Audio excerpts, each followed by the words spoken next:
नमस्कार, भारत 24 पर दहाड़ देख रहे हैं आप, आपके साथ मैं हूं आयुष सूर्यवंशी।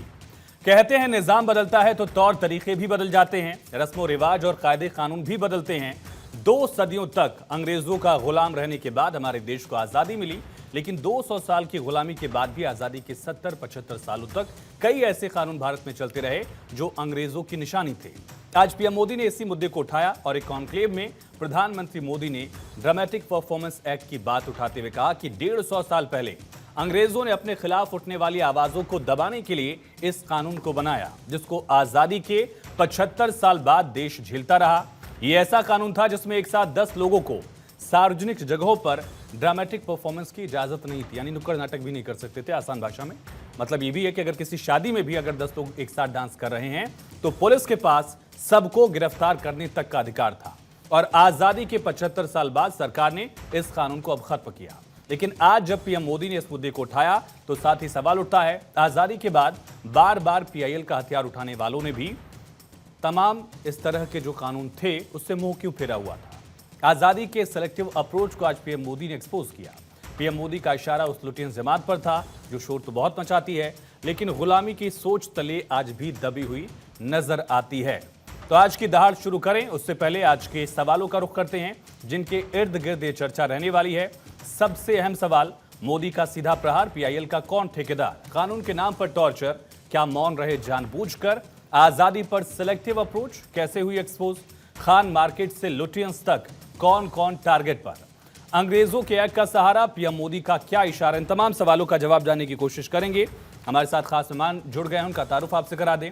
ऋषभ तिवारी जी, प्रवक्ता भारतीय जनता पार्टी के, एडवोकेट महिमा सिंह जी, प्रवक्ता कांग्रेस पार्टी की, हरीश दहिया जी, वकील सुप्रीम कोर्ट के, संजय राणा जी, राजनीतिक विश्लेषक, प्रेम कुमार सर, वरिष्ठ पत्रकार हमारे साथ स्टूडियो में मौजूद हैं। आप सभी का बहुत स्वागत है। और पहला सवाल संजय जी आपसे ही, स्वतंत्र मतलब अपना तंत्र, खुद का तंत्र है, और बिना अपने तंत्र के अंग्रेजों के कानून के ये व्यवस्था परिवर्तन की शुरुआत मोदी एरा में हुई, ये दावा किया जा रहा है। कितने सहमत और कितने असहमत आप? है ना? नहीं, पहले चला था उसमें बीच में वो जब संजय जी आवाज आ रही है आपको? है ना? प्रेम कुमार सर, यही सवाल मेरा आपसे। मदरबोर्ड खोले, मैं बोलूं? जी जी जी देखिए आयुष जी, जो प्रधानमंत्री जी बोल रहे हैं लुटियंस है, तो लुटियंस हो या जो टर्मिनोलॉजी यूज़ करें, इसका मतलब क्या है? इसका मतलब है जिसका जो सत्ता के लिए काम करता हो, सत्ता के लिए नैरेटिव बनाता हो, वो लोग जो सत्ता को अपनी पकड़ में रखते हैं। तो 11 साल बाद आज लुटियंस गैंग का मतलब बदल गया। वो नहीं है जो 11 साल पहले मोदी जी बोलते होंगे। आज 11 साल बाद तो लुटियंस गैंग का मतलब स्वयं सत्ता के साथ जुड़े हुए लोग हैं, बदल गए हैं उसके मायने। ये एक बात है। दूसरी बात है कि पीआईएल करने वाले लोगों से सवाल प्रधानमंत्री करेंगे क्या? अरे पीआईएल करने वाले जब इनको जवाब नहीं मिलता है तो कोर्ट के पास जाते हैं, तो देश की जनता प्रधानमंत्री से सवाल करेगी ना, कि प्रधानमंत्री जनता से सवाल करेंगे। ये एक दूसरी बात है। तो इन सब बातों के मायने क्या है भाई? मुख्य काम जो इस सरकार का होना चाहिए, बताना चाहिए कि हमने 11 साल में देश की तकदीर बदल दी भाई, कितने रोजगार पैदा कर दिए, कितने एमएसएमई को बढ़ावा दे दिया, कितने उद्योग धंधे खड़े हो गए, किस तरीके से लिविंग स्टैंडर्ड ऑफ लिविंग में सुधार हो गया, कि प्रति व्यक्ति आय बढ़ गई, कि हमारी थाली में पोषक तत्व बढ़ गए, कि हमने एनीमिया से पीड़ित लोगों को कम कर दिया। इन सब मानकों पर ये उपलब्धियां बताने के बजाय आज भी लुटियंस गैंग और ये तमाम तरह की बातें, कोई पॉलिटिकल भाषण है, प्रधानमंत्री बोल रहे हैं ना, कोई राजनीतिक भाषण नहीं दे रहे, एक चैनल के इसमें जाकर के बोल रहे हैं। तो जाहिर बात है कि उनसे अपेक्षा ज्यादा है। हम समझते हैं कि अपेक्षाएं हमारी हैं कि वो जनता के सवालों का जवाब दें। ऋषभ जी, जो प्रेम जी ने कहा उसी पर आते हुए, अब तो आपकी सरकार को 11 साल होने वाला ना सर, कब तक पिछली सरकारों को दोष देते रहेंगे? सबसे पहले भारत 24 का धन्यवाद चर्चा में आमंत्रित करने के लिए। जी देखिए, राजनीतिक कुंठित सोच का कोई इलाज नहीं हो सकता है। विश्लेषक कुंठित होकर कुछ भी बोले उसका कोई लेना देना नहीं। देश की जनता इन सारे लोगों को, इन सारे बहरूपियों को पहचान चुकी है। अभी 5 बातें कही गई, 5 की ओर से ज्यादा बातें कही गई। पहली बात ये कही गई कि 11 साल से आप हैं, प्रधानमंत्री कौन होते हैं जनता से पूछने वाले? अरे आप तो ये बताइएगा पहली बात, सब प्रधानमंत्री बेशक होते हैं उनसे पूछने वाले जो जनता के भेष में एजेंडा चलाते हैं, और वो एजेंडा जब देश विरोधी होता है तो जरूर पूछा जाएगा कि रात को जब अफजल गुरु के लिए ताले खुलवा सकते हैं तो इतने साल पुराना कानून बदलाने के लिए कोई की आवाज क्यों नहीं उठाया, तो पूछा तो जाएगा ना सर। जिम्मेदार पार्टी के लोग हैं हम लोग, प्रधानमंत्री हैं, देश की एक एक बारीकी की चिंता करते हैं, तो ये भी चिंता का विषय था। दूसरी बात, आपने एनीमिया पे बात नहीं की, आपको ये बताना चाहिए था कि एमएसएमई पे क्या किया, आपको ये बताना चाहिए था रोजगार कितने सृजन हुए। अरे प्रेम जी, इतना पढ़ते हैं, रिसर्च करते हैं, चुनाव में कितनी बार बताया, कितनी बार अभी भी बता देता हूं, नहीं मानना राजनीतिक मोतियाबिंद और बहरापन रखेंगे तो सवाल का जवाब देंगे ऋषभ भाई। नहीं, मैं जवाब ही दे रहा हूं। सिकल सेल पे प्रधानमंत्री मोदी जी का पहल ही है। जो सिकल सेल आदिवासियों के अंदर सबसे बड़ा बीमारी होता था, उस पे मध्य प्रदेश हो, गुजरात हो, झारखंड हो, हमारी सरकार नहीं रहने के बावजूद भी हमने वहां पे पहल किया। सबसे पिछड़ित जिला त्रिपुरा के अंदर अंबासा आकांक्षी जिसको हम कहते हैं, वहां पे जाके सिकल सेल के लिए हमने मुहिम चलाए। इस तरह की कई बातें, कई सुधार हमने लाए, और अभी करें, अब ये क्यों कह रहे? धीरे धीरे हर चीज हो रहा है, एक एक पॉइंट पे हो रहा है। और लुटियन जोन उनको कहा जाता है जो रात को खान मार्केट में बैठकर ओ माय गॉड गुची का पैंट और इस तरह का कमेंट करने का फुर्सत है, लेकिन सनातन के ऊपर वही लोग जब सवाल खड़ा करेंगे, भारत की प्रगति पे सवाल खड़ा करेंगे, उन लुटियन जोन को टारगेट किया करके कहा गया है, जो पीआई करके अफजल गुरु के लिए माफी मांगेंगे। महिमा जी, लेकिन इस तरह का, ठीक है ऋषभ भाई, मैं समझ गया। एक बार ओपनिंग कमेंट्स हो जाए सबसे, ठीक है। महिमा जी, एक एडवोकेट होने के नाते भी इस तरह के कानूनों को आप कैसे देखती हैं जो अंग्रेजों के दौर के कानून थे और इसको ये सरकार हटाने का दावा करती है, व्यवस्था परिवर्तन का दावा, अंग्रेजों की विरासत से अपनी विरासत बनाने का दावा, उससे आगे बढ़कर हटाकर। जय हिंद। आयुष, मैंने तो अभी आपकी चर्चा में दो पक्षों की बात सुनी और मैं ये समझती हूँ कि जिस तरह से प्रेम शुक्ला जी, जो कि बहुत वरिष्ठ पत्रकार रहे हैं और इतने जो अपने विवेक से उन्होंने जनप्रतिनिधि वाले सवाल जो होने चाहिए, जो आज भारत का हर बच्चा बूढ़ा पूछना चाहता है, वो सवाल पूछे, लेकिन किस तरह से भाजपा प्रवक्ता जो है वो कन्नी काट गए उन सवालों से, और किस तरह से अपनी जो है तानाशाही वाली आवाज को, भाजपा की आवाज को बुलंद करते दिखाई दिए। ये जिस कानून की बात हो रही है ना, ड्रामेटिक परफॉर्मेंसेस एक्ट की, इस तरह के बहुत सारे कानून अंग्रेज इस देश में छोड़कर गए थे उस रात को, जब ट्रिस्ट विद डेस्टिनी वाला ऐतिहासिक भाषण पंडित जवाहरलाल नेहरू ने लाल किले की प्राचीर से देते हुए इस देश के अंदर स्वराज की आवाज को बुलंद किया था, जिसका आवाज को उठाने वाली कांग्रेस आज तक इस देश के अंदर जो मोदी विरोध की आवाज बुलंद किए हुए है। तो इसलिए जाहिर सी बात है, आज आकर के ऐसी बातें करना बड़ा इनके लिए सहूलियत की बात है, क्योंकि उस दौर में, जिस दौर का यह कानून है 1876 में, और उसके बाद के सालों में जब आजादी का आंदोलन चल रहा था, जरा पूछिए ना प्रधानमंत्री मोदी से और उनके आरएसएस और उस समय जो जनसंघ होता था उसके साथियों से कि वो कहाँ थे। वो नुक्कड़ नाटक जिनके ऊपर प्रतिबंध लगे थे वो कांग्रेस और हमारे साथी और इस तरह के जो समूह थे वो किया करते थे। जबकि आज इस देश के अंदर एक अघोषित आपातकाल लगा हुआ है। मणिपुर देखिए कितने महीनों से चल रहा है, लेकिन आप देखेंगे कि नहीं करते, ये कानून रिपील करने की बात करते हैं, लेकिन ये नहीं बताना चाहते कि मणिपुर इतने महीनों से चल रहा है, वहां जाने की जहमत क्यों नहीं उठाई प्रधानमंत्री ने। उस दौर में जबकि ये बात कर रहे हैं स्वतंत्रता के बाद, प्रधानमंत्री मोदी जो उस दौर में आरएसएस के कार्यकर्ता हुआ करते थे, हमारी सरकारों के ऊपर चढ़ के बाद में गुजरात के मुख्यमंत्री होकर के इजराइल गए, अमेरिका गए, उसके ऊपर बात नहीं करेंगे। उसी की बदौलत आज इस देश के प्रधानमंत्री बने बैठे हैं। उन कानूनों की जो हमने नहीं किए क्योंकि हम स्कूल बनाने में व्यस्त थे, हम अस्पताल बनाने में। ठीक है हर्ष दहिया जी, सवाल मेरा वही है, व्यवस्थाएं जो अंग्रेज छोड़कर गए, व्यवस्थाओं में परिवर्तन में 7 दशक से ज्यादा का वक्त लगा, बीजेपी कह रही है। एक एडवोकेट होने के नाते व्यवस्थाएं वो कैसी हैं, अच्छी थी, बुरी थी, परिवर्तन जरूरी था, परिवर्तन देर से हुआ, पहले हो गया, या सही समय पर हो रहा है? मौजूद था जहां पे आदरणीय प्रधानमंत्री जी ने ये स्पीच दी, और मैं प्रेम कुमार जी के जो सवाल उठाए प्रेम कुमार जी ने, उसका आंसर देना चाहूंगा। आपने कहा कि मोदी जी ने प्रोग्रेस की बात नहीं करी, आपने कहा कि उन्होंने क्या अच्छे काम किए उसकी बात नहीं करी। प्रेम कुमार जी, आप भाषण सुनिएगा, उसमें वो सारे बिंदु मोदी जी ने टच किए हैं। ये मीडिया ने एक छोटा सा पार्ट उठाया और उसको चलाया है, पर आप पूरा भाषण सुनेंगे तो उसमें यूपीआई की, उसमें हमारी जो कानून व्यवस्था ठीक हुई है, उसकी जो डेवलपमेंट हुई है, जो इंटरनेशनल लेवल पे इंडिया का एक्सपोर्ट बढ़ा है, जो आज हम मैन्युफैक्चरिंग कैपिटल कहला रहे हैं ऑफ द वर्ल्ड, उसकी सबकी बात करी है। ये एक छोटा सा हिस्सा है जो बिल्कुल मीडिया ने पकड़ लिया और आप कह रहे हैं मोदी जी ने सिर्फ यही बात कही है। आप पूरा भाषण तो सुनिए। और दूसरी बात रही लीगल रिफॉर्म्स की, देखिए आयुष जी, इसमें कोई संदेह नहीं है कि मोदी सरकार ने बहुत अहम लीगल रिफॉर्म्स इस देश में किए हैं।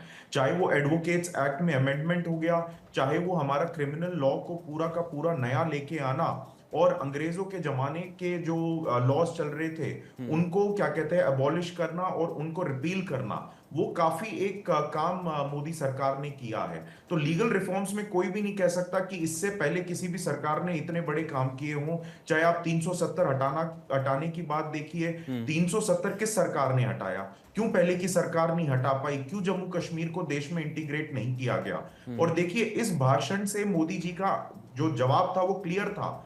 आप ये देखेंगे बहुत सालों बाद उन्होंने खान मार्केट गैंग, ल्यूटेंस जमात जैसे वर्ड यूज किए हैं। उनका संदेश साफ है कि मैं आपको भूला नहीं हूं। आपने मेरी सरकार चलाने में कितनी बाधाएं डाली, आपने मेरी सरकार को रिफॉर्म्स लाने में कितना परेशान किया। मोदी जी कहना चाहते हैं मैं भूला नहीं हूं।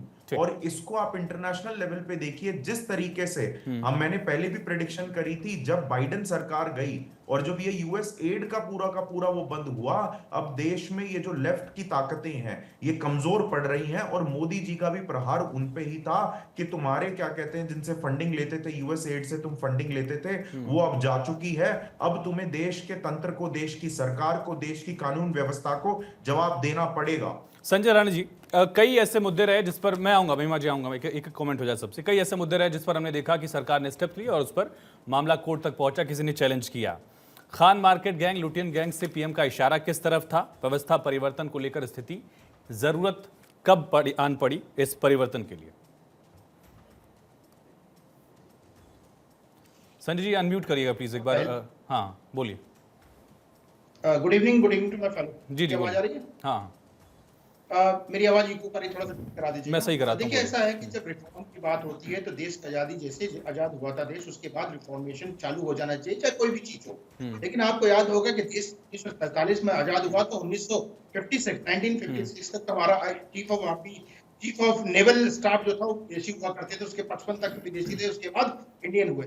तो जिस देश में डंडा बदलने में 30 साल 40 साल लग जाते हैं, उस देश में रिफॉर्म की बातें करना तो ऑब्वियसली खान मार्केट गैंग को तो बुरा लगेगा। जो खान मार्केट गैंग है, आपने देखा होगा कि चाहे रोमिला ठाकुर हुई है, खान मार्केट गैंग के इतिहास पर किस तरह से इतिहासों को तोड़ मरोड़ के प्रस्तुत किया, ऐसे दिखाया है अकबर ना होते तो इस देश स्वर्णिम विकास ना होता, अकबर से बड़ा को दुनिया में ताकि, और अंग्रेज ना आते बड़ा होता नहीं, और देश को आजादी दिलाने वाली पार्टी अगर कांग्रेस ना होती देश को कभी आजादी नहीं।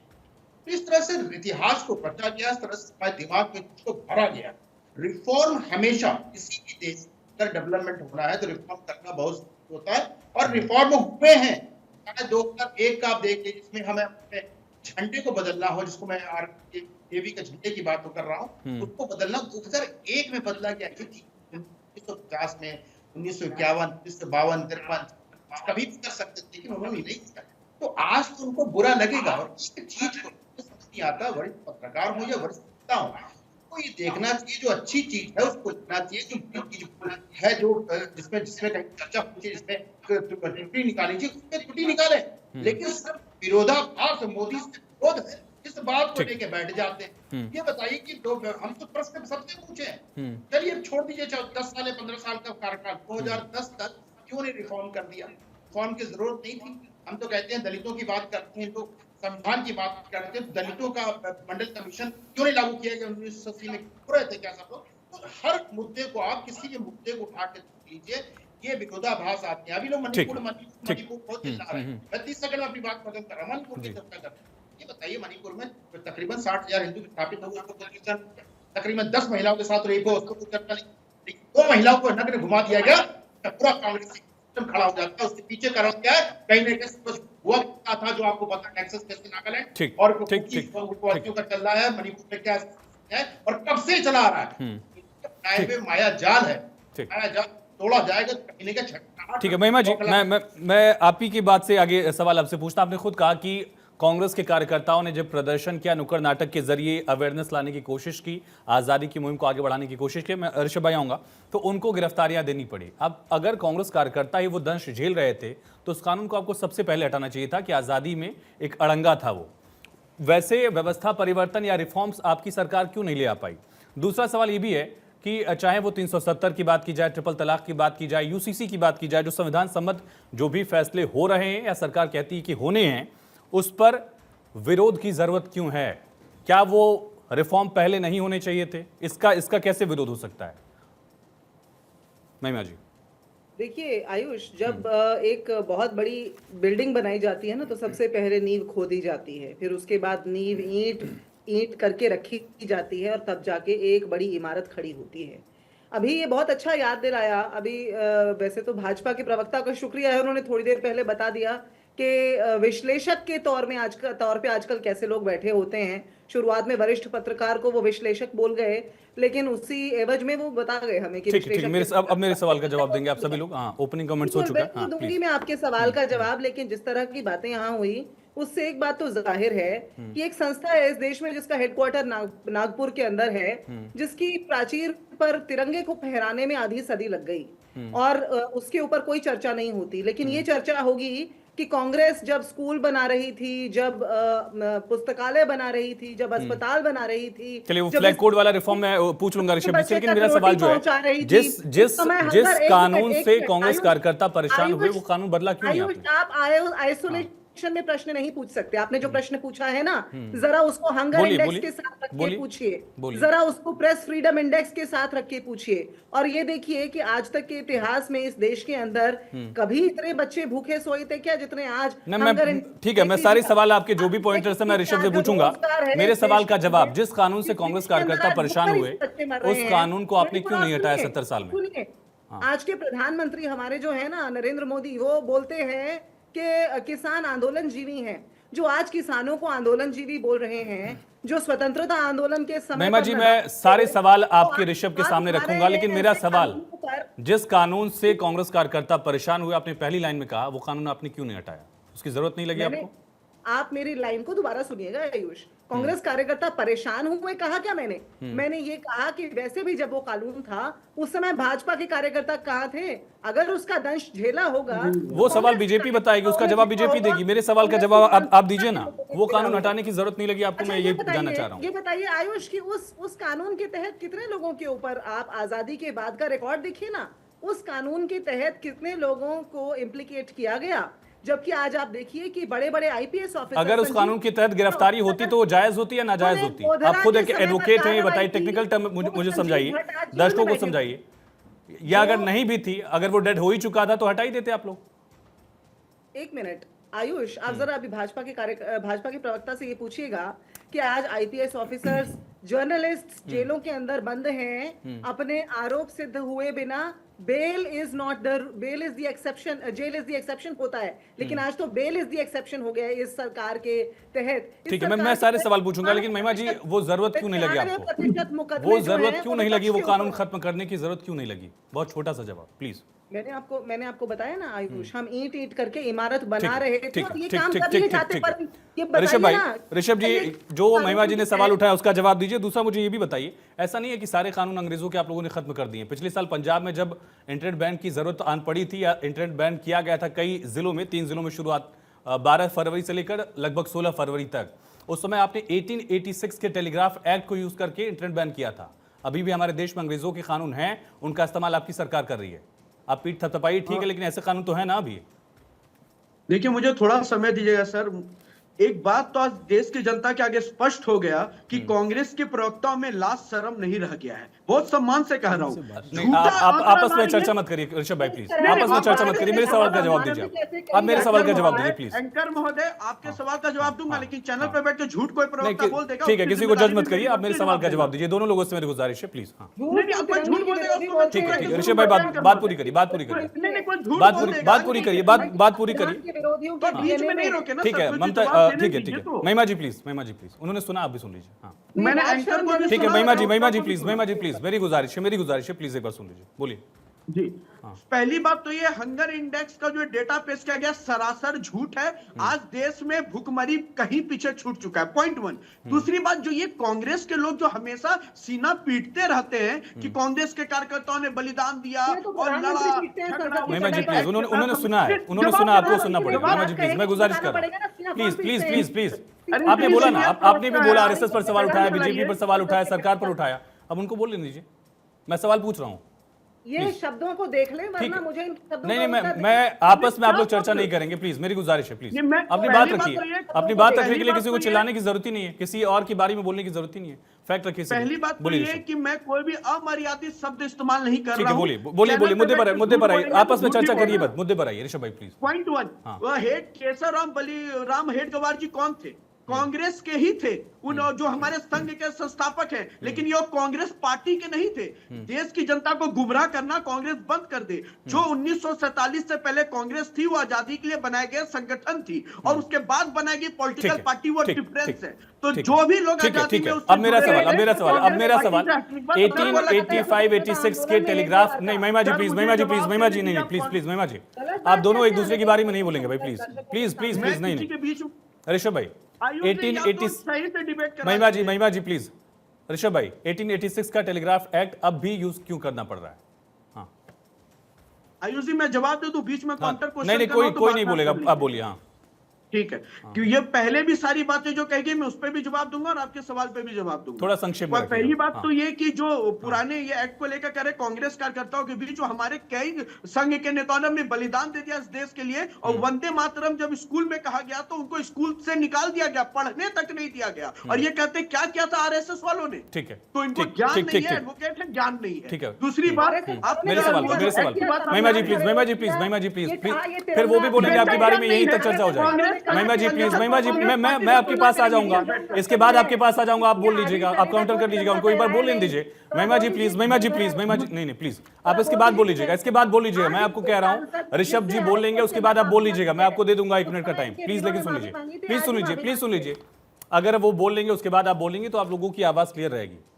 ऋषभ भाई बोलिए, मेरे सवाल का जवाब। धन्यवाद, बहुत बहुत धन्यवाद सर, बहुत बहुत धन्यवाद। पहली बात तो ये कि एक एक करके हम चीज को खत्म कर रहे हैं। जो भी इस देश पे काला धब्बा रहा है हम उसको समाप्त कर रहे हैं। जो नींव रखने की बात कही गई इसको हमें समझना पड़ेगा कि हमने पहले नींव रखा, फिर फाउंडेशन दिया, फिर इमारतें बनाई। जहां एंकर महोदय जो 2 ईंट से 2 नींव रखने की बात कही गई थी, वहां एक ही ईंट लगाया गया नींव रखने में, और 150 साल पुराना कानून आप भी यूज कर रहे हैं, मैं ये कह रहा हूं। उन्होंने भी कहा कि ईंट कर रहे हैं, आपने भी कहा कि हम भी स्टेप वाइज कर रहे हैं, तो दोनों समान चीज हो गई। नहीं कहा सर, समान चीज की बात कर रहे हैं 1886 सर का अगर टेलीग्राफ एक्ट आप यूज कर रहे हैं इंटरनेट बैन के लिए, तो क्या है ये ऋषभ जी? मैंने आपको क्या कहा, धीरे धीरे एक एक चीज करके हम खत्म कर रहे हैं, और ये हम ही हैं जो देश में उन सारे चीजों को मजबूती से लाएंगे। ठीक है महिमा जी, अपनी बात पूरी करिए, और प्लीज आपस में मत लड़िएगा, बहुत मेरी गुजारिश है, प्लीज आपस में मत लड़िएगा, अपनी बात रखिए। मैं आपस में एक और पॉइंट, नहीं ऋषभ भाई मैं आऊंगा, वो कुछ कहना चाह रही थी, उनकी बात हो, बाकी मेहमान भी इंतजार कर रहे हैं, जल्दी बोलिए महिमा जी। ये अच्छा किया इन्होंने आरएसएस की बात उठाई, क्योंकि वही आरएसएस जो संविधान का विरोध करती थी, तिरंगे को अपशगुनी कहती थी, उसी आरएसएस की मिसाल आज देश के सामने है कि कैसा काम नहीं होना चाहिए, कैसा किस तरह की विचारधारा नहीं होनी चाहिए। ये उस दौर की बात कर रहे हैं। वही आरएसएस हमें चुप के भेजा है। ये आरएसएस का संगठन और जनसंघ निक्सॉन के साथ मिलके यूएस एड वाला वो जो मामला है ना, भारत की पोजीशन को नीचे करने में लगे हुए थे। बात सामने आ गई किस तरह से निक्सॉन के साथ मिलकर इंदिरा गांधी को जो है उस समय पर हराने की और सरकार बदलने की साजिश रची गई, उससे पहले पंडित जवाहरलाल नेहरू के दौर में भी। लेकिन ये वो दौर है जब भारत के प्रधानमंत्री सामने वाले को फॉरेन पॉलिसी का पाठ पढ़ाकर आया करते थे। ठीक है, हो गया। संजय राणा जी पढ़ाकर आ गए, लेकिन हमारे प्रधानमंत्री संजय राणा जी वक्त ऐसे मौके देता है हर सरकार को। राजीव गांधी सरकार के पास भी ऐसा मौका था, और आरिफ मोहम्मद खान जो राज्यपाल हैं उस समय सरकार में मंत्री भी थे, मौका था ट्रिपल तलाक को अबॉलिश करने का, लेकिन उनकी सरकार ने इस पर मुहर लगा दी थी। तो ऐसे मौके तो हर सरकार के सामने आते हैं। ये कहना कि स्टेप वाइज स्टेप काम किया जा रहा है, तो फिर ये एग्जांपल्स कहाँ हैं संजय राणा? बिल्कुल सारे सरकार के पास, तो मैं तो बिल्कुल ये बोलता हूँ कि 1990 तक इनके पास, तो उसके बाद मान लीजिए कि छुटपुट सरकार इधर उधर बनती रही है, लेकिन कोई काम नहीं हुआ। हमारी बहन ने अभी एक बहुत अच्छी बात एक बोली थी कि कांग्रेस के नेताओं ने बहुत कुछ किया। बिल्कुल, स्वतंत्रता तो बग्गी में बैठ के मिल रही थी ना, बैठ के किताबें लिखने से मिल रही थी ना, स्वतंत्रता इससे नहीं मिली थी। मैं बात पर बोलता हूँ 2 चीज, जो पीछे आप हाथ लगा के बैठी है, तो आपने आरोप लगा दिया, वो हाथ का पंजा कब आया था? 1971 में। उसके पहले तो कांग्रेस के निशान गाय और बछड़ा था। तो गाय बछड़ा कांग्रेस नहीं या पंजा कांग्रेस होगा, ये आपको बताना पड़ेगा। रिफॉर्म की बात होती है तो जवाहरलाल नेहरू साहब के पास भी NCP और मौका था, शिवसेना भी पूछ लीजिएगा। मौका था, राजीव गांधी साहब के पास भी मौका था, पी नरसिम्हा राव के पास भी मौका था, सबसे बड़ा मौका तो मनमोहन सिंह जी के पास था। लेकिन कितने लोगों ने रिफॉर्म कर दिया? नहीं किया ना, क्योंकि इच्छा शक्ति होनी चाहिए, विजन होना चाहिए और इच्छा शक्ति। विजन नहीं होगा, इच्छा शक्ति नहीं होगी, आप कोई भी काम नहीं कर सकते। बोला ईंट पे ईंट रख करके 1997-98 तक एक एम्स बना था, पता नहीं कौन सी किस स्पीड से रखी जा रही थी, 40 साल हो गया एक एम्स में। और 1990 में बाबा साहब भीमराव अम्बेडकर को भारत रत्न दिया जा, पता नहीं कौन सा ईंट रखा जा रहा है भारत रत्न में। लेकिन नेहरू जी ने बाबा साहब को चुनाव हराने वाले लोग उन्हें भारत रत्न दें, उनकी आत्मा को भी गवारा नहीं होगा। देखिए, गलतियां सबसे होती है, गलतियों को स्वीकार करके आगे बढ़ना ही राजनीति है। राजनीति हमेशा पॉजिटिव होनी चाहिए और देश हित में, समाज हित में होनी चाहिए। लेकिन यहाँ पे राजनीति किसी को धूमिल करने के लिए, किसी को नीचा करने के लिए हो रही है, वो गलत है। प्रधानमंत्री ने अगर बोला है कुछ, उसको सम्मान तरह से एक्सेप्ट करना चाहिए। गलतियां जो हुई है उसको दूर करना चाहिए, नो डाउट। ठीक। हम कहते हैं ये सरकार ने 10 वर्ष है, इसको जितने भी रिफॉर्म कर सकती है, चाहे वो लीगल रिफॉर्म हो, एक्ट रिफॉर्म हो, उसको तेजी से करना चाहिए। ठीक है, क्या ठीक रह है। गई है? प्रेम सर, ठीक है, ठीक है, ठीक है। प्रेम सर, वक्फ एक्ट भी कांग्रेस ने स्ट्रांग किया ना, उसको लेकर भी परिवर्तन तो किया 2013 में। मौके तो ऐसे थे सरकारों के सामने ना सबके। बीजेपी अगर पीठ थपथपा रही है 370 पर, ट्रिपल तलाक पर उसे उपलब्धि बताकर पेश कर रही है, तो ये मौके कांग्रेस के पास भी थे। देखिए, जब क्रिकेट में कोई सेंचुरी बना लेता है, उसका रिकॉर्ड बना देता है, तो इसका मतलब ये थोड़े कि पहले जिसका रिकॉर्ड उसने तोड़ा, वो पुराने सारे खिलाड़ी जो है वो बेकार हो गए। रिकॉर्ड बनते हैं टूटने के लिए। आज जैसे जिस कानून का प्रधानमंत्री जी कह रहे हैं कि हमने इसको हटा दिया, 75 साल बाद हटा दिया, तो आज भी कई ऐसे कानून हैं। वो तो मैंने एग्जांपल जो दिया है कि- आपको। हाँ, जैसे मान लीजिए राजद्रोह का कानून है, जिसमें देश के तमाम स्वतंत्रता आंदोलन के लोगों को जेल भेजा गया। आज भी वो राजद्रोह का कानून है। देशद्रोह का तो कानून आज है भी नहीं, तो मौका तो है, क्यों नहीं कर लिए? तो ये बात कि हमने एक काम कर लिया और पिछले वाले ने नहीं किया। अरे पिछले वाले में आपकी वाजपेयी जी की भी सरकार है, पिछले वाले में जनता पार्टी की भी सरकार बिल्कुल है, है। पिछले वाले में वो सरकार वीपी सिंह की भी सरकार है जिनमें आपके समर्थन से चली थी। आप तमाम लोगों को बोल रहे हैं। बात है कि आप काम कर रहे हैं तो उसकी बात करिए, पिछले को कोसने की आपको आवश्यकता क्यों पड़ती कर रहे हैं। प्रेम सर, आपकी बात अधूरी रह गई थी, पूरी करिए। जी। देखिए, इसी पैनल में बात हो रही थी कि मनमोहन सिंह सरकार ने कुछ नहीं किया। हालांकि आज के टॉपिक में इसकी आवश्यकता नहीं थी, लेकिन मनमोहन सिंह सरकार ने 10 साल में 7.5% का इकोनॉमिकल ग्रोथ दिया, जीडीपी ग्रोथ दिया, और बाद की सरकार ने तो 6% का भी नहीं दिया एवरेज। तो मनमोहन, इससे पहले भाई नेहरू के समय में इतने विज्ञान के विकास हुए, पब्लिक सेक्टर आया, तमाम चीज़ें मैं गिनाना नहीं चाहता।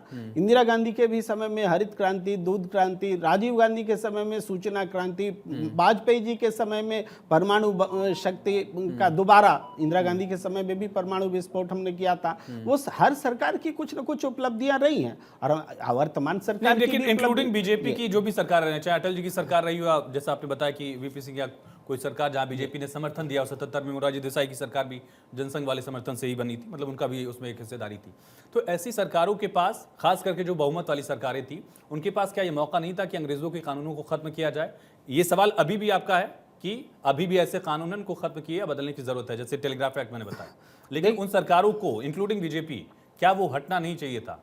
बीएनएस यानी भारतीय संहिता आने में अगर 70-75 साल लगे तो व्यवस्था पर तो सवाल है ही सर।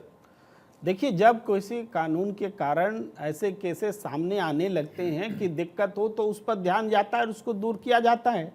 और अब जैसे ये दुल्हा वाला कानून है कि 5-10 लोग मिलकर गाना गाएंगे तो वो जेल में जा सकते हैं। ऐसे अगर मामले हमें परेशान कर रहे होते तो पहले वो खत्म होते। जाहिर बात है, इसने परेशान नहीं किया, इसीलिए उस पर ध्यान नहीं गया। जी। हर्ष जी, जो टेलीग्राफ एक्ट है, ऐसा तो है नहीं कि उस कानून से सरकार ने इंटरनेट बैन किया। मैं आऊंगा ऋषभ भाई, प्लीज। हर्ष जी वेट करें। उसमें भी वक्त वक्त पर सुधार हुए हैं, जो भी सरकारों को लगा उसमें तब्दीलियां की गई हैं, और जो भी कानून है उसमें जब तब्दीलियों की जरूरत लगती है सरकारें करती हैं, तभी तो चल रहा है सिस्टम। देखिए, डेमोक्रेसी में हमें यह समझना पड़ेगा, पक्ष और विपक्ष को बहुत बार एक साथ मिलकर काम करना पड़ता है। भारत में क्या हो गया, पक्ष विपक्ष में इतनी बड़ी दरार आ गई है कि ये साथ में बैठ के बात ही नहीं कर सकते, आप साथ में काम करने की तो बात छोड़िए। तो मान लीजिए कोई भी ऐसे कानून है, जैसे आपने टेलीग्राफ एक्ट की बात करी, और मैं कहता हूं ऐसे 10-15 और कानून होंगे जो कि ऑब्सलीट हो जाने चाहिए, लेकिन समय समय पर सरकारें उसका दुरुपयोग करके कुछ ना कुछ ऐसा कार्य करती हैं जिससे ह्यूमन राइट्स का दमन होता है। वो पूरी पक्ष विपक्ष की दोनों की जिम्मेवारी बनती है कि वो ऐसे कानून आइडेंटिफाई करे। और अच्छा, एक उनको टेक्निकल क्या चीज भी कहते हैं, बताइएगा, repeal आपको किया मैं करे। बीच में रोक रहा हूं माफी के साथ। फर्ज करिए जो परफॉर्मेंस एक्ट था जिसको लेकर आज प्रधानमंत्री ने कहा, उसके तहत अगर केस दर्ज हो जाता तो कोर्ट सजा भी देती, या जो कहा जा रहा है कि अगर चलन में नहीं तो ऑलरेडी वो डेड हो चुका है एक तरह से, अगर कानूनी कार्रवाई नहीं, होती तो अभी फिर जैसे- प्रोसीजर में क्या होता, उसका नतीजा क्या होता? 1947 के बाद मैं बताऊं, जो ये था, क्या कहते हैं, ड्रामेटिक परफॉर्मेंस एक्ट था, ये 1876 में बना है। ये तब आजादी के बाद ऑब्सलीट हो जाना चाहिए था, लेकिन काफी सारी स्टेट्स ने स्टेट अमेंडमेंट करके इसको और स्ट्रिंजेंट किया। मैं इसके बारे में पढ़ रहा था तो पता चला और स्ट्रिंजेंट हुआ, ऐसा नहीं था कि ये ऑब्सलीट हो गया था। और उस समय पे जो सरकारें थी, देखिए वो कांग्रेस की ही सरकारें थी, क्योंकि बकायदा बात है कि कांग्रेस उस टाइम पे सत्ता उसमें थी, मैं उसमें नहीं जाना चाहता। और एक हमारे बड़े भाई प्रेम कुमार जी ने बड़ी अजीब बात कही कि आज भी राजद्रोह है, देशद्रोह नहीं हुआ है। प्रेम कुमार जी, आप हमारे बड़े भाई साहब हैं, मैं आपको बताना चाहूंगा कि जो बीएनएस के अभी अमेंडमेंट्स हुए थे, उसमें सबसे बड़ा बदलाव ही ये था कि जो देशद्रोह की डेफिनेशन थी उसको चेंज किया गया था। उसको राजद्रोह से हटा के देशद्रोह वो किया गया था कि अगर आप सरकार के खिलाफ कोई कार्रवाई करते हैं या सरकार के खिलाफ कोई कार्य करते हैं तो आप राजद्रोह के अंतर्गत नहीं आएंगे। आप पे देशद्रोह का तभी मुकदमा चलेगा जब आप देश की इंटीग्रिटी या देश की यूनिटी पे प्रहार करते हैं। तो देखिए, समय समय पर ये बदलाव किए गए हैं, बदलाव और भी होने बाकी हैं। और मैं आपको एक बात बता दूं, मैं एक जो सबसे अच्छी चीज मानता हूं वो ये है कि ये भारत का उदय हो रहा है। हम लॉन्गेस्ट सर्वाइविंग सिविलाइजेशन है। आप विश्व में बाकी कितनी भी सिविलाइजेशन देख लीजिए, कोई भी कंटिन्यूटी में नहीं रही। अब यही विपक्ष होगा जब सड़कों के नाम चेंज किए जाते हैं, क्योंकि अभी जो सड़कें हैं औरंगजेब के नाम पे हैं, बाबर के नाम पे हैं, अकबर के नाम पे हैं, या शेरशाह सूरी के नाम पे हैं, जो इन्वेडर्स थे। कल को जब उन सड़कों के, आज ये रिफॉर्म्स की बात कर रहे हैं, लेकिन कल को जब उन सड़कों के नाम चेंज किए जाएंगे, आप देखिएगा आयुष भाई, यही अपना क्या कहते हैं विपक्ष खड़ा होगा रोड पे कि आप क्यों कर रहे हैं। क्योंकि भारत की संस्कृति को बचाना, भारत के मूल भाव को बचाना बहुत जरूरी है। उसमें ये कानून रिफॉर्म्स भी आते हैं, उसमें हमारे सिविलाइजेशनल रिफॉर्म्स भी आते हैं, जिसमें renaming of roads, renaming of cities, renaming of eminent places is most important. ठीक है महिमा जी, अगर ईंट दर ईंट वाले प्रोसेस में वो रिफॉर्म नहीं हुए आपकी सरकार में, तो ऐसे रिफॉर्म्स का विरोध भी क्यों करना है? आयुष, देखिए, सबसे पहली बात तो बीएनएस और बीएनएसएस के ऊपर बड़ी बात हुई अभी। एक टिप्पणी उसके ऊपर जरूर कर देना चाहती हूँ कि जिस समय ये कानून लाए जा रहे थे उसी समय एक मंत्री थी मोदी सरकार की, मीनाक्षी लेखी। उनके पतिदेव भी हमारे सर्वोच्च न्यायालय में हमारे सीनियर कॉलीग हैं, सीनियर एडवोकेट हैं। उन्होंने पुरजोर विरोध किया उन कानूनों का, और बड़े मुखर तौर पे सबके सामने बोला, नतीजा ये, मीनाक्षी लेखी को टिकट ही नहीं दिया। तो इस सरकार का दोहरा चेहरा तो सबके सामने है, पहली बात। दूसरी बात, आप ईंट ईंट वाली बात को जो पकड़ के बार बार सवाल पूछ रहे हैं आयुष, मैं आपको उसका उत्तर देती हूँ। देखिए, एक होती है कंस्ट्रक्टिव माइंडसेट और एक होती है डिस्ट्रक्टिव माइंडसेट। कंस्ट्रक्टिव माइंडसेट में हम अभी अभी आजाद हुए थे और इस लोकतंत्र को ईंट ईंट करके बनाना था, नींव रखनी थी। और एक होती है डिस्ट्रक्टिव माइंडसेट, जिन्हें बने बनाए एसेट्स मेरे देश के अंदर, लेकिन वो लग गए गड़े मुर्दे उखाड़ने पर। ये जो डबल इंजन चिल्लाने वाली सरकार है ना, इस सरकार ने क्या क्या बनाया इस देश के अंदर, क्या एसेट्स बनाए, हमारे खजाने में क्या जोड़ा, वो बताए। ये बताए कि आज इस देश का जो देश के ऊपर कर्ज है पिछले 11 साल में, वो बढ़कर के कई 100 गुना क्यों बढ़ गया है आज। ये ना बताएं कि हमने कौन से कानून रिपील कर दिए, क्योंकि उन कानूनों के अंदर वो ऑब्सोलीट कहने के लिए ना हुए हों, वो वैसे ही ऑब्सोलीट हुए थे। उनके अंदर कितने लोगों को सजा हुई, हाँ, लेकिन जो ईडी और सीबीआई के अंदर विपक्ष को टारगेट किया जा रहा है, आज की सच्चाई वो है। आज जितनी भी विरोधाभास वाली आवाजें हैं, चाहे वो किसी जर्नलिस्ट की हो, होने के नाते, जैसे मैंने हर्ष जी से पूछा, महिमा जी वैसे आपसे पूछता हूं, अगर उन कानूनों पर केस दर्ज हो जाता तो उसका नतीजा क्या होता, कंक्लूजन क्या होता? केस दर्ज होने के बाद क्या सजा होती ही नहीं? आयुष, देखिए, आप जो सवाल पूछ रहे हैं, आपने सबसे पहले पूछा कि हमने उस तरफ ध्यान क्यों नहीं दिया। एक सवाल डॉक्टर मनमोहन सिंह की सरकार पर भी उठा। डॉक्टर मनमोहन सिंह की सरकार के द्वारा उठाए गए कदमों का ही नतीजा है कि इस देश के मिडिल क्लास के बच्चे लोन लेकर के पढ़ाई कर सके। आपके मेरे हम सब जैसे लोग आज ऊंचे मकाम पर, अच्छे मकामों पर हैं, अपने जीवन में अच्छा काम कर रहे हैं। आप कह रहे हैं कि उसमें सजा होती है, नहीं, मैं टेक्निकल टर्म में वो जानना कह रहे चाहता हूँ हैं, बात आपसे, की बात है। बतौर कांग्रेस आप प्रवक्ता पहले नहीं, ही बतौर देखिए, एडवोकेट की सजा होती नहीं होती। देखिए, आप बतौर एडवोकेट अगली बार शो में बुलाइएगा। आज आपने कांग्रेस के प्रवक्ता चलिए के तौर कांग्रेस पर प्रवक्ता की तरह बुलाया बता है। दीजिए, मैं उसमें कांग्रेस सजा के होती या नहीं होती। तौर पर मैं आपसे मैं जैसे हर जी कांग्रेस ने कहा कि कई राज्यों में उन कानूनों को और मजबूत कर दिया गया था, जिस मैं- कानून पर हम तो जिक्र करें, ड्रामेटिक परफॉर्मेंस। अधिवक्ता महोदय हमें ये हाँ। भी बता दे कि हाँ। वो जो मजबूत किया या जहां ऑब्सोलीट भी रहा, वहां कितने मुकदमे दर्ज हुए उसके हर तहत। जी और ये भी बता दें, हर और जी। ये भी बता दें, जो हाँ। ईडी सीबीआई जैसे ठीक, कानूनों ठीक, के हर जी। अंदर पीठ में लेके मैं ऋषभ अंदर भाई आऊंगा, आप इंतजार कर रहे हैं, लेकिन हर जी किया जा बताइए। रहा है, वो सही है या गलत ठीक है। है। उन्होंने बड़ी अच्छी बात ठीक है, कही। संजय जी मैं आता हूं, देखिए, हर जी। हर्ष ने बहुत अच्छी बात ठीक, कही। ठीक। आज विपक्ष और आयुष पक्ष जी के बिल्कुल, बीच अगर में आपका जो प्लीज, सवाल था हर्ष जी शायद बोलिए। मैं उसका क्लियर आंसर नहीं दे पाया, वो उसके लिए मैं माफी नहीं, बोलिए, चाहूंगा। तो बोलिए। बिल्कुल, अगर कोई कानून है और उस पे कोई भी एफआईआर दर्ज होती है और कोर्ट में केस चलता है, तो बकायदा उस पे सजा होती है। एग्जैक्टली, मैं ठीक यही है, जानना जब चाह रहा तक था या टेक्निकली। तो सुप्रीम कोर्ट उसके उच्च तहत आज न्यायालय तक ये ना कितने कह दे मुकदमे कि हुए, भाई ये ये कानून पूछिए। गलत है, और ये इसको पूछिए रिपील कि किया पक्ष और जाए, विपक्ष या के फिर बीच की पार्लियामेंट लड़ाई उस इतनी गहरी कानून को क्यों हो रिपील ना गई? कर दे, या सरकार किसी नोटिफिकेशन से उसे रिपील ना कर दे, तो बकायदा उसमें सजा होती है। और हमारी बड़ी बहन हमारी सीनियर महिमा सिंह जी ने कहा कि कितने केस दर्ज हुए, तो बकायदा देखिए, जब स्ट्रिंजेंट किया गया लॉस को, तो केस दर्ज हुए हैं। ठीक है, जब लोगों ने इसके खिलाफ आवाज उठाई है, मैं आर्टिकल्स पढ़ रहा था, तो केस दर्ज हुए हैं, तभी तो ये सारा का सारा प्रणाली हुई। अगर केस दर्ज नहीं हो रहे होते तो स्ट्रिंजेंट क्यों किया जाता? अगर ऋषभ जी हमारे साथ हैं क्या? जब देश आजाद हो चुका था, उसके बाद इसको इतना स्ट्रिंजेंट करने की क्या जरूरत थी? ठीक है, ऋषभ जी हमारे साथ और हैं इस वक्त। ऋषभ जी, आप सुन पा रहे हैं मुझे? ये भी जरूर जानिएगा आयुष, आप इस बात में ये भी जानने की महिमा जी कोशिश आऊंगा प्लीज, वक्त मेरे पास थोड़ा सा कम है। ऋषभ जी, आपने जब ऐसे मैं संजय जी आऊंगा। संजय जी, ऋषभ जी, जब ऐसे बड़े स्टेप्स आपने लिए, खास करके जो बीएनएस लेकर आया, 150 विपक्षी सांसद निलंबित थे। एक बार स्क्रीन सही कर लीजिएगा और मेरे सवाल का जवाब दीजिए। जब इतना बड़ा रिफॉर्म हो, सबको साथ लेकर आइए भाई। ऋषभ जी, आवाज आ रही है सर मेरी? आवाज सुन पा रहा हूं मैं। हाँ, सर, मैं निवेदन करूंगा आयुष जी आपसे, प्लीज बीच में इंटर को ना करें, इसका थोड़ा ख्याल और स्क्रीन सही रखिएगा, कर निवेदन लीजिए। होगा। हाँ। नहीं सर, बहुत कम समय होगा, लेकिन मैं कंप्लीट कर रहा हूँ। पहली बात तो ये कि 2-3 बातें सर यहाँ पे कही गई।